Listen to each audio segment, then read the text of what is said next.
이제 말씀 읽고 말씀 나누는 시간 갖도록 하겠습니다. 오늘 말씀은 시편 1편 말씀입니다. 시작. 복 있는 사람은 악인들의 꾀를 따르지 아니하며 죄인들의 길에 서지 아니하며 오만한 자들의 자리에 앉지 아니하고 오직 여호와의 율법을 즐거워하여 그의 율법을 주야로 묵상하는도다. 그는 시냇가에 심은 나무가 철을 따라 열매를 맺으며 그 잎사귀가 마르지 아니함 같으니 그가 하는 모든 일이 다 형통하리로다. 악인들을 그렇지 아니하며 오직 바람에 나는 겨와 같도다. 그러므로 악인들은 심판을 견디지 못하며 죄인들이 의인들의 모임에 들지 못하리로다. 무릇 의인들의 길은 여호와께서 인정하시나 악인들의 길은 망하리로다. 아멘. 오늘 말씀은 복 있는 사람이라는 제목으로 말씀을 나누려고 합니다. 시편 1편은요, 되게 좋아하는 말씀이에요. 제가 개인적으로 좋아하기도 하고, 지난, 우리 송구영신 때 시편 23편, 송년 예배 때 시편 23편 말씀 나눴었는데, 시편 23편과 거의 방불하게 시편에서 가장 많이 읽히고 널리 알려진 시가 바로 시편 1편일 거예요. 그만큼 또 사랑을 받기도 하고 또 제 주일학교 시절 떠올리면 시편 23편과 더불어 가장 많이 암송을 강요당했던 이게 무슨 행사 되면 암송대회 하면 주요 본문으로 시편 23편, 시편 1편이 주로 나왔습니다. 그래서 그거를 암송해서 또 앞에 나와서 이렇게 발표하고 주일학교 예배 때 잘하면 또 이제 어른 예배 때 가서 앞에 쭉 서서 한 명씩 돌아가면서 이렇게 막, 뭐, 복 있는 사람은 막 이렇게 하면서 그렇게 했던 기억이 납니다. 그만큼 뭐, 암송도 많이 하고 또, 해요. 어떻게 보면 이게 짧지만, 6절로 아주 짧은 시지만, 그 안에 정말로 진리의 말씀이 엑기스처럼 담겨 있기 때문에 그런 것 같아요. 제가 오늘 설교를 준비하기 전에 제가 지난 만 4년 조금 넘게 동안 교회에서 했던 설교들을 이렇게 쫙 살펴봐요. 왜냐하면 중복돼서 하고 싶지 않아서 살펴보는데 놀랍게도 시편 1편 설교는 지금이 4번째입니다. 놀랍게도 4번째예요. 처음 와서 새벽 기도를 시편 본문으로 쭉 했기 때문에 시편 1편을 그때 한번 했었고요. 19년에 코스타 갔다 와서 제가 주님 주신 은혜를 나누면서 또 시편 1편과 연결시켜서 제가 그때도 말씀을 한번 나눴었고, 작년 새해에도 그때는 이제 주일 예배 아니고 수요일이 딱 1월 1일이었기 때문에 그때에 제가 나눴던 것 같아요. 작년인지 재작년인지 헷갈립니다. 재작년이네요. 재작년 새해 수요 예배 때 그때 수요일이 1월 1일이어서 그때 이 말씀을 나눴었어요. 그리고 오늘 나눈 겁니다. 그러니까 18, 19, 20, 21년 건너뛰고 거의 매 한 번씩 제가 시편 1편 설교를 나누고 있어요. 근데 제가 그래서 훑어봤어요. 이렇게. 근데 조금씩 다르더라고요. 감사한 거예요. 완전히 똑같지 않고 저기 기억력이 나빠서 완전히 똑같이 쓸 수가 없어요. 똑같은 설교를 할 수가 없어요. 조금씩 포인트도 다르고 이렇게 그렇게 제가 풀고 있습니다.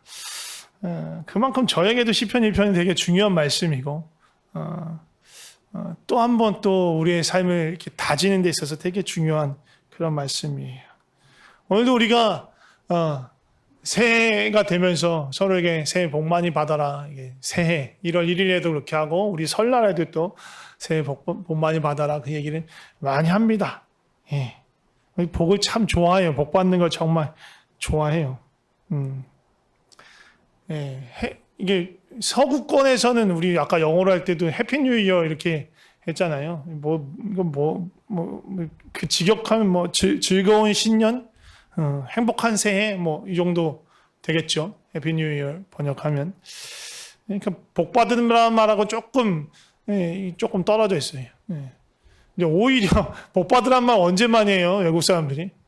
재채기 하면. 예, 재치기 하면 갓블레시 이렇게 갓블레시 막 하더라고요, 외국 사람들이. 예, 재치기 하면 왜 복 빌어주는지 모르겠는데 재치기 할 때마다 복을 빌어주더라고요. 예, 음, 좀 달라요, 우리하고. 근데 우리는 이 복 받는 거 너무 좋아하고 새해 인사로 서로 덕담으로 복 받으라고 이렇게 얘기를 합니다. 근데 사실 일반적으로 복이라고 하면 사실 어떻게 보면 우리의 욕심이나 욕망하고 이렇게 연결될 때가 많아요. 예, 지난주에 저희 우리 가정에 제가 지난번에도 살짝 말씀드렸던 것 같은데 일요일마다 하는 가정의 루틴이 하나 있어요. 런닝맨 같이 보는 거예요. 세 식구가 모여가지고 런닝맨을 봐요. 졸 때도 있는데 저는 런닝맨을 보는데 런닝맨이 그 꼭 새해가 되면 토정 비교를 거기서 하는 게 나와요. 좀 불편해요.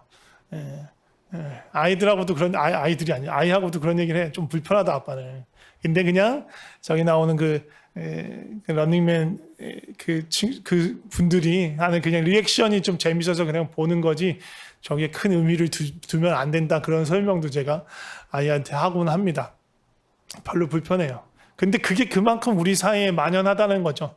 한 해를 시작하면서 뭔가 한 해에 있을 길과 흉을 먼저 보고 싶은, 복과 화를 먼저 보고 싶은 그런 마음이 있어요. 그래서 그거 하면 뭐예요? 이렇게 보통 사주를 얘기하죠. 태어난 해와 태어난 날과 태어난 해, 달, 날, 시를 이렇게 얘기해 주면 그걸 네 가지 기둥에서 사주라고 하잖아요.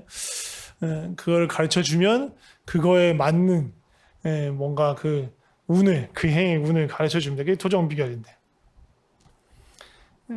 복 받고 싶은 마음으로 뭔가 일이 잘 되었으면 좋겠는 마음, 또 나쁜 것들, 화를 피하고 싶은 마음 때문에 그러죠. 그래서 뭐 연애 운이 있느냐, 뭐냐 또 뭐 명예 운이 있느냐, 그런 것만 따집니다. 결국 바라는 게 그런 거라는 거예요. 재물을 바라고, 성공을 바라고, 명예를 바라고, 건강을 바라고, 또 부부나 가족 사이에 어떤 화목을 바라고, 또 미혼이라면 연애나 결혼을 바라면서 오늘 봐요. 점을 봐요. 세상 사람들 이런 것들을 복이라고 여기기 때문에 그래요. 이런 것들을 얻는 것을 복이라고 생각하고 이런 것들 잃어버리는 것을 화라고 생각하기 때문에 이런 것을 알고 싶어하고 구하는 겁니다. 근데 문제는 무엇이냐면 세상 사람들이 이렇게 살아가는 게 당연해요. 죄 가운데서 자기 욕심을 따라 살아가는 게 당연한데 문제는 뭐냐 하면 하나님을 믿는 우리도 여전히 이런 것들을 바라고 이런 것들을 얻는 것을 복이라고 여기고 그것을 쫓고자 할 때가 많다는 거예요. 그게 문제인 거예요. 그래서 오늘 본문인 이 시편 1편을 읽으면서 보면서 진짜 복은 무엇일까 이렇게 찾고 싶은 거예요. 이 시편 1편도 잘못 읽으면요. 그냥 원래 이런 마음을 세상적인 욕심을 가지고 보면 이렇게 읽을 수 있어요.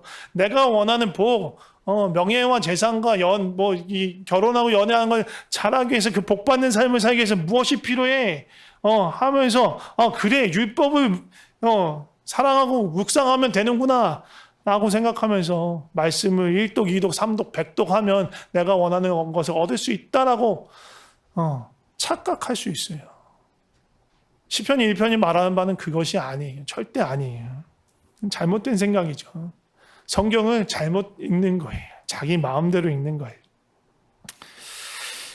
그래서 오늘 시편 1편을 보면서 진짜 복이 무엇인지, 그래서 우리의 삶의 방향이 어디로 가야 되는지 다시 한번 확인하고 우리 방향을 새해를 맞이해서 재정렬하기 위함입니다. 시편 1편에서 복 있는 사람에 대해서 말하면서요. 복부터 말하는 게 아니라 사실은 복을 잃은 사람들부터 얘기합니다. 뭐라고 얘기해요? 시편 1편 1절 뭐라고 얘기합니까? 복 있는 사람은 악인들의 꾀를 따르지 않는다. 죄인들의 길에 서지 않는다. 오만한 자들의 자리에 앉지 않는다. 복 있는 사람이 어떠하다라고 말하는 게 아니고 복을 잃은 사람들이 누구다? 악인들의 꾀를 따르는 사람, 죄인들의 길에 서는 사람, 오만한 자리에 앉아있는 그 사람들, 복을 잃어버린 사람이다 라는 걸 먼저 이야기하는 겁니다. 악인들의 꾀라는 무엇일까요? 이건 잔꾀예요. 잔머리예요. 그러니까 자신의 안위를 위해서, 자신의 욕망을 이루기 위해서 부정한 방법, 속임수, 편법, 불법을 사용하는 거예요. 하나님 기뻐하시지 않는 방법이지만 눈 딱 감고 질끈 감고 그냥 그대로 하는 거예요. 불성실하고 게으른 것도 여기에 들어가는 거예요. 하나님 기뻐하시지 않는 거 알아. 근데 자기가 편하려고, 자기 조금이라도 더 유익을 얻으려고 그것을 선택하는 거예요. 그게 악인들의 꾀를 따르는 거예요. 어떻게 보면 이 악인들의 꾀는 시작 단계로 점점 복에서 멀어지는, 복을 잃어버리기 시작하는 시작 단계로 볼 수 있게 점점 점층법으로 되는 거예요. 점점 더 심한 걸 보여주는 거예요. 그 다음 죄인의 길에 들어선다는 건요, 삶의 방향이 바뀌는 거예요. 삶의 방향이 죄를 향해서 가는 길로 들어선 거예요. 잠깐의 꾀가 아니에요. 죄인의 길로, 욕망을 향해서, 탐욕을 향해서 나아가는 거예요. 자기 이기적인 욕심을 따라 사는 방향으로 삶의 방향이 바뀐 거예요. 공부하는 것도, 직장을 갖는 것도, 사람들 사이에서 관계를 얻는 것도 결국은 다 이 안으로 들어가는 거예요. 그 죄인의 길로, 자기 욕심으로, 이기적인 욕망으로 다 들어가는 거예요. 자기 자신의 목적을 이루기 위해서, 자기가 만족함을 누리기 위해서 다 그것들을 이용할 뿐인 거예요. 죄인의 길을 걷기 시작하면요, 하나님이 보이지 않아요. 하나님 보이지 않아요. 그들은 어디를 향해서 가냐면 가는 곳 끝에 무엇이냐면 오만한 자들의 자리가 있어요. 그들이 원하는 것 높아지는 거예요.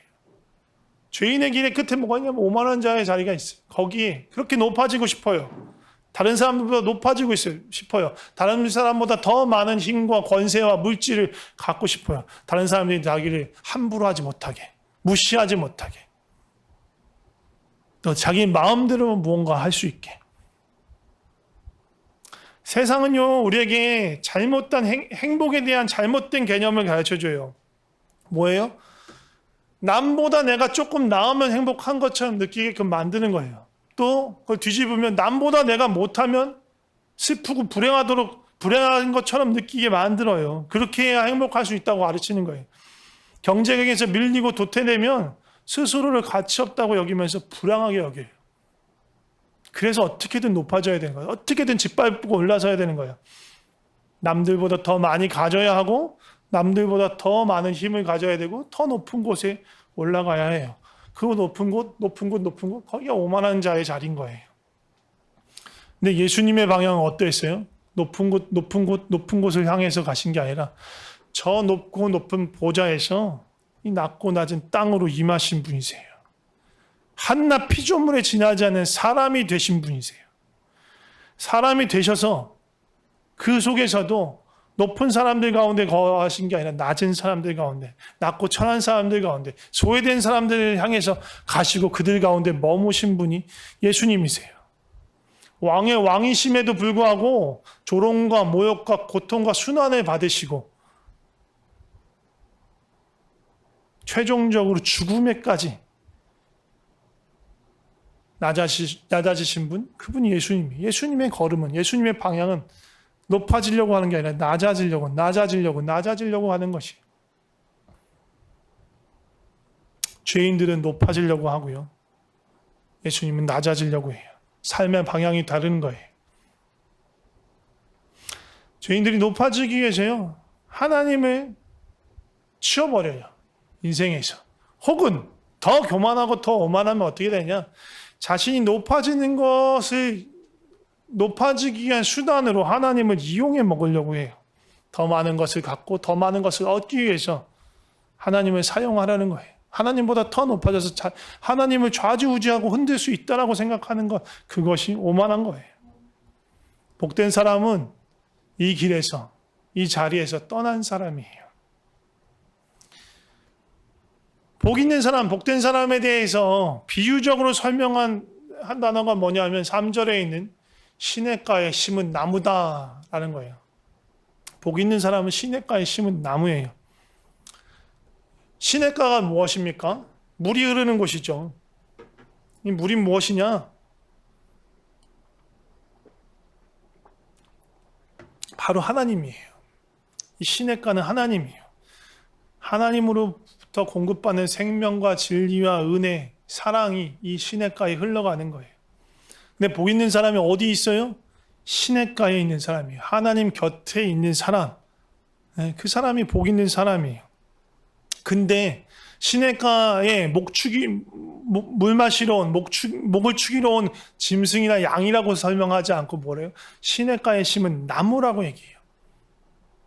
나무의 특징이 뭐예요? 식물의 특징이 뭐예요? 지 마음대로 못 움직이는 게 특징이에요. 시냇가에 심은 나무예요. 나무는 뿌리를 내리고 그 심기운 자리에서 벗어날 수 없어요. 하나님 곁에 뿌리를 내리고 거기에 머무는 사람, 그 사람이 복된 사람이라고 얘기하는 것입니다. 그런데 그렇게 살려면 어떻게 해야 하느냐? 그것이 바로 2절이에요. 여호와의 율법을 즐거워하며 주야로 묵상하는 것. 하나님의 말씀이 좋아서 매일매일 읽고 또 생각하는 그 사람. 이게 그냥 말씀 많이 읽어서 뭐 1독, 2독, 3독, 뭐 100독, 뭐 1000독 해가지고 성경이 뭐 몇 장 하면 그냥 후룩 나오는 그런 걸 말하는 게 아니에요. 그냥 그런 수많은 성경에 대한 지식과 정보를 쌓아두는 것이 문제가 아니고 그 말씀을 통해서 생명의 근원, 은혜의 근원, 복의 근원 대신 하나님을 만나는 사람.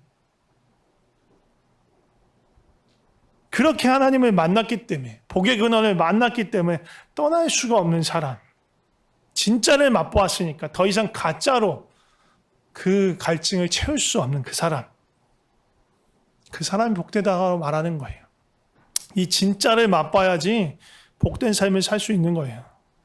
그러니까 다시 한번 말씀드리지만 우리가 얻을 수 있는 최고의 복, 진짜 복은 재물과 뭐 명예와 뭐 높은 자리, 권세, 건강, 뭐 좋은 관계를 얻는 그런 것이 아니고 그 모든 것을 잃더라도 하나님 자신을 얻는 것, 그게 가장 큰 복이에요. 복되신 하나님 곁에 있는 사람, 그곳에 뿌리를 내리고 머무는 사람, 그 사람이 복된 사람이다. 네, 시편 1편은 지금 그렇게 이야기합니다. 그 의인과 악인의 결말이 어떻게 달라지느냐? 삶이 순탄할 때는 사실 잘 보이지 않아요. 언제 보이느냐? 바람이 불고 비가 내리고 창수가 있고 풍파가 일어날 때, 그때 보여요. 하나님 떠나서 자기 욕심만 쫓아가던 사람들은요, 인생의 어려움을 만나면, 지금 시편에서 뭐라고 얘기하냐면, 바람에 나는 겨와 같다요. 그 사람들. 삶의 뿌리가 송두리째 흔들리는 거예요. 예수님을 믿는다고 생각하지만 실제로는 안 그럴 수 있거든요. 그게 언제 드러나느냐? 인생의 풍파를 만났을 때 드러나는 거예요. 내가 내 욕심을 따라 살고 있었는지 아니면 예수님을 따라 살고 있었는지, 예수님께 삶의 뿌리를 내리고 살았는지 아니면 죄의 뿌리를 내리고 살았는지가 언제 드러나느냐? 삶의 풍파를 만났을 때. 그 실체가 드러나요. 어쩌면 사실 그게 은혜일 수도 있어요. 실체가 드러나는 게. 내 믿음이 이 정도밖에 안 됐구나. 내가 예수님 믿는다고 살아왔는데 사실 실제로는 내 욕심을 쫓아 살아갔구나. 그걸 알 수 있기 때문에 어쩌면 은혜일 수도 있어요. 근데 그걸 은혜로 반응하는 사람도 있고 어떤 사람들은 불평과 불만과 원망을 쏟아내면서 아예 하나님을 떠나버리는 사람들도 있어요.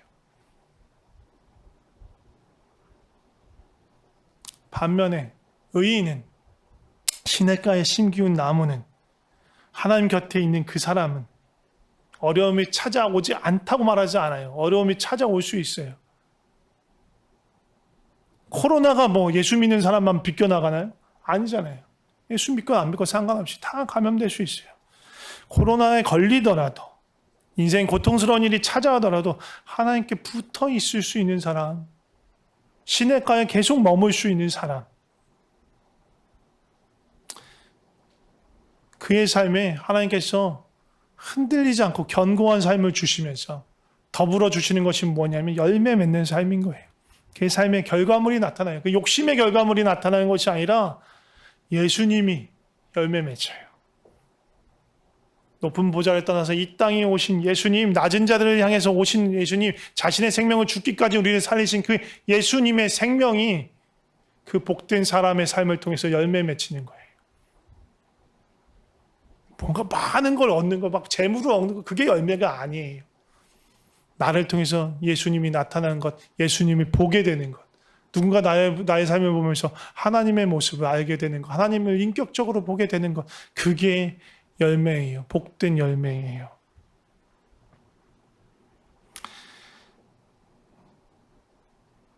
철을 따라 열매를 맺는다고 했어요. 그리고 계시록 22장에도 보면 사시사철 열매가 맺는다고 나와 있어요. 그러니까 봄에만, 가을에만 열매가 맺는 게 아니에요. 봄, 여름, 가을, 겨울, 심지어 겨울까지 열매를 맺는 그런 삶을 사는 거예요. 막 따뜻하고 화창한 봄, 막 결실을 맺는 가을뿐만 아니라 비바람이 몰아치고 막 하는 그런 여름이건 아니면 모든 것이 다 앙상하는 추운 겨울이건 하나님께 붙어있는 시냇가에 심겨진 그 나무는 열매를 맺는다는 거예요. 예수님을 닮은 그 열매를 맺는다는 것입니다. 많은 성도님들이 새해가 되면요, 성경 읽기를 결심합니다. 통독을 결심합니다. 너무 좋은 일입니다. 제가 들은 첩보로는 남성교회에서도 뭔가 통독을 위한 뭔가를 하기 시작했다고 들었어요.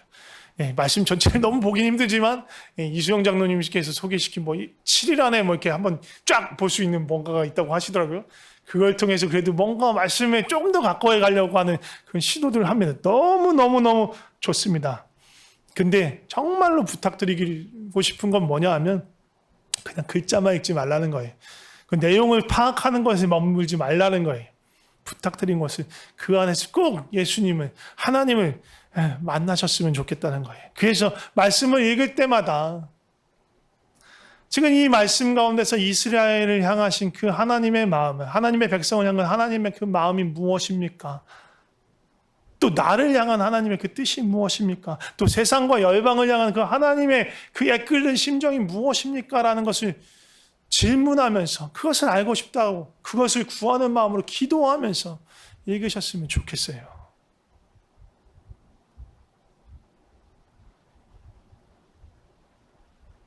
그것이 율법을 사랑하여 주야로 묵상하는 삶인 거예요. 말씀 속에서, 우리 삶 속에서 하나님을 만나고 경험하고, 그래서 그 주님과 동행하고 그 주의 임재 안에 머물면서 하나님께서 우리 삶을 통해서 그 열매를 맺게 하시는, 흔들리지 않는 그 견고한 그 삶을 사시는 한 해, 그런 복된 한 해가 되시길 축복합니다. 몇 가지 함께 기도하고 싶습니다. 먼저는요, 우리 삶을 좀 돌이키면서 기도했으면 좋겠습니다. 우리 삶에서 혹시라도 여전히 악인의 길을 쫓고 죄인의 길을 따르고 오만한 자리를 향해서 가고 있었다면 좀 돌이키면서 기도했으면 좋겠습니다. 내가 이런 것들 다 내려놓기를 원합니다. 그리고 주님만 따르기를 원합니다. 세상의 것도 다 버리고 나를 따라오라고 명령하시는, 말씀하시는 그 주님을 따라서 그 생명의 길로 나아가게 하여 주시옵소서라고 주님께 우리의 삶을 맡기면서 또 세상의 것들 다시 다 내려놓으면서 좀 같이 기도하면 좋을 것 같습니다. 같이 기도하시겠습니다. 하나님, 우리 가운데 악인의 길, 죄인의 길, 오만한 자리를 향해서 가고자 하는 우리의 마음이 있었다면 주님, 주 앞에 내려놓기를 원합니다. 세상의 모든 욕심들, 또 이기적인 마음들 다 내려놓게 하시고 주님이 주인 되시는 삶, 주님을 따라가는 삶, 선한 목자 되신 주님이 이끄시는 대로 그 어디로든 말씀하시는 대로 따라가는 그 삶 살아갈 수 있도록 주여 도와주시옵소서. 주여 도와주시옵소서. 우리를 불쌍히 여겨주시옵소서. 하나님, 우리가 공부하고 또 일을 하고 하는 그 모든 순간순간이 그런 것들이 되게 하여 주시옵소서. 우리의 욕심을, 우리의 목표를, 우리의 목적을 이루기 위해서 가는 것이 아니라 주님을 찾고 주님의 마음이 우리의 삶을 통해 나타나기 위해서 그렇게 해야 할 수 있도록 주여 도와주시옵소서. 주여 도와주시옵소서. 계속해서 기도하고 싶습니다. 오늘 올해 2022년 한 해가 주님을 깊이 만나는 그런 복된 한 해 되게 하여 주시옵소서. 말씀 속에서, 말씀을 읽으면서 정말 그 안에서 인격적인 하나님 만나게 하여 주셔서, 그 하나님 맛보게 하여 주셔서 정말로 그 하나님, 그 생명 시냇가 되시는 그 하나님, 곁에 심기어지는 그런 한 해가 되게 하여 주시옵소서 라고 좀 우리 삶을 주 앞에 올려드리면서 간구하며 주 앞에 나가면 좋을 것 같습니다. 같이 기도하겠습니다. 하나님, 올 한 해가 주님을 더 깊이 알아가는 한 해 되게 하여 주시옵소서. 말씀을 보면서, 말씀을 묵상하면서 그 안에 살아계신 하나님의 마음을 깊이 알아가는 그런 한 해가 되게 하여 주시옵소서. 주님을 정말로 깊이 경험하고 인격적으로 경험하고 알아가고 그 생명수 시냇가에 생명 시냇가에 심기어지는 그런 놀라운 역사가, 그런 놀라운 은혜가 우리 삶 가운데 있게 하여 주시옵소서. 주여 도와주시옵소서. 주여 도와주시옵소서. 주여 도와주시옵소서. 제가 기도하겠습니다. 하나님 아버지, 감사합니다. 우리를 주님 곁으로 불러주셔서 감사합니다. 연약한 우리, 죄인인 우리를 주께서 가까이 부르시기 위해서, 주님 곁에 두게 하시기 위해서 예수님이 이 땅에 오셨습니다. 죄가 주님과 우리 사이를 가로막고 있기 때문에 그 죄를 해결해 주시기 위해서, 우리의 아버지 곁으로 부르시기 위해서 그 십자가를 지셔야만 했습니다. 이제 우리가 그 주님의 그 십자가의 공로를, 그 보혈의 공로를, 보혈의 은혜를 의지해서 생명의 근원 되신 아버지께로 나아갑니다. 생명수 근원 되신 아버지 옆에 뿌리를 내리고 그곳에 머물게 하여 주시옵소서. 다른 곳에 한눈 팔지 않게 하시고 굳건히 뿌리를 내서 사시사철, 봄, 여름, 가을, 겨울, 비가 오나 눈이 오나 어떤 환경에서든 주님 곁에 뿌리 내리게 하여 주시옵소서. 그래서 복되신 주님이 우리의 삶을 통해서 나타나고 드러나게 하여 주시고, 그것이 넘쳐 흘러서 우리 가족과 이웃과 나라와 민족과 열방에 흘러가게 하여 주시옵소서. 주님께 우리의 부족한 삶을 드립니다. 주님을 기대합니다. 주님 감사합니다. 예수님의 이름으로 기도드립니다. 아멘.